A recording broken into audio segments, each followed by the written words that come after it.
como é que o Migrantes entra, né? É meio que também uma conjunção de fatores, né? Não é que eu acordei um dia e falei, cara, eu preciso começar um podcast, tive uma ideia maravilhosa, né? Cara, ele é meio que assim, acho que muita gente me pergunta isso aqui, como é que você foi para aí, como é que é aí, que eu também tenho um sonho de ir, etc, né? E a minha história, ela foi muito, eu não sei, ela acho que foi meio única, né? Então, eu falei, não dá pra você seguir minha receita, que a minha receita ia ser difícil de repetir, né?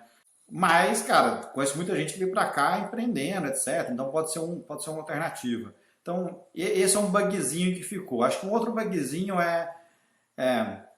cara, eu gosto de aprender, né? E eu sempre gosto de me desafiar, me tirar da zona de conforto, né?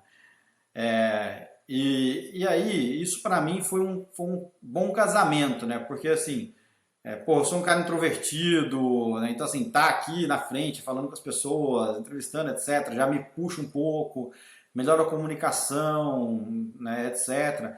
Tô aprendendo de, pô, mídia social, de coisas que eu não, né, tipo, nem pensava na minha cabeça em aprender, etc. Tô fazendo um network fenomenal, né? Tô conhecendo um monte de gente, cara, bacana, com cada história de superação, de resiliência, né, de inspiração. E aí, para mim, é isso, cara. Assim, se eu passar, né, esse tempo que eu passo com os convidados, se eu conseguir capturar 5% do que aquele convidado me ensinou, cara, no final de um ano, eu já sou outra pessoa, entendeu? Eu já adquiri tanto conhecimento que vai me capacitar a dar algum outro passo. Que eu não sei o que que é, não sei o que que vai ser, mas vai me deixar uma pessoa, sei lá, mais completa ou mais, sei lá, melhor, eu espero. Mas você tinha experiência com podcast? Você ouvia? Que momento que essa mídia... Porque assim, nos Estados Unidos, todo cidadão americano, até as crianças, sabem o que é um podcast. No Brasil, a gente está aí perto de 30, 40 milhões de brasileiros que sabem o que é a palavra podcast. Não necessariamente o que é, porque deturpou um pouco aqui em meio à moda Flow, Podpah, Joey Rogan, né, que trouxe muito isso do videocast. No Brasil ainda é muito embrionário, apesar da mídia estar completando quase 20 anos de existência. Nos Estados Unidos é muito comum, tem lançamento da Apple que você tem que ficar sabendo no podcast, se você quiser encontrar um equipamento, um aparelho da Apple. Como que foi o seu contato aí? Você já chega lá em Nova York consumindo podcast para aperfeiçoar a língua? Como é que o mundo do podcast cai aí na sua casa? Nos seus ouvidos, na verdade.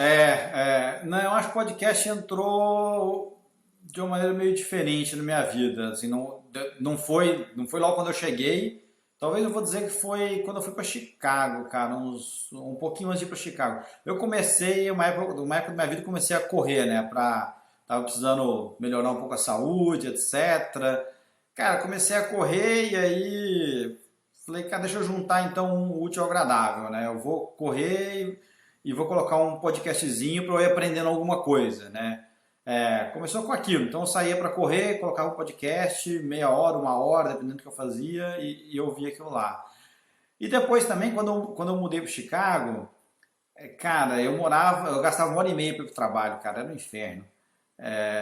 E de volta, então era 3 horas do meu dia, que aí o que fazer de melhor que não consumir um bom conteúdo de podcast, né? Então, acho que foi mais ou menos aí que eu comecei a ter um pouco mais de exposição, né, para esse tipo sei lá, de mídia, né?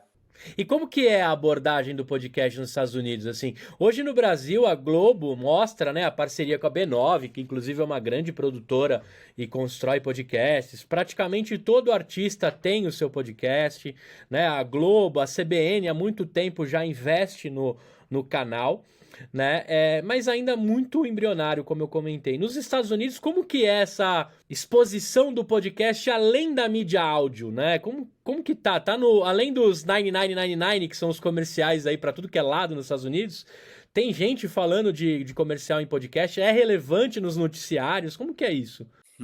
Boa pergunta. Cara, eu acho que aqui, como tudo aqui nos Estados Unidos, você tem o que, sei lá, eu chamo de choice overload, né? Que cara, excesso de oferta, né?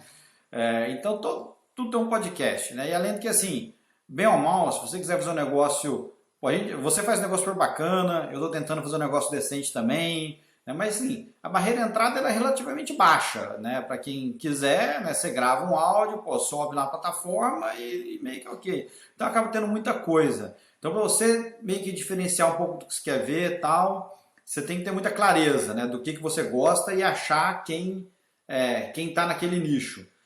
Mas é meio que assim, cara, obviamente todas as empresas de mídia têm o seu podcast, o New York Times, o Wall Street Journal, a Forbes, né? Então assim, pô, todo mundo tem podcast, é, tem...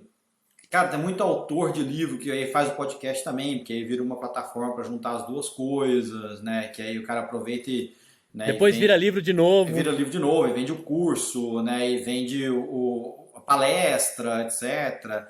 É, e podcast também ele é muito usado como mídia para advertisement também. Então tem muita propaganda nos podcasts, né? Então que eu não sei se no Brasil ainda tá Ainda bem não. difundido, né? Mas aqui, principalmente os maiores, e tem empresa especializada nisso, a NPR, que faz. Aí o cara vive de fazer podcast, né?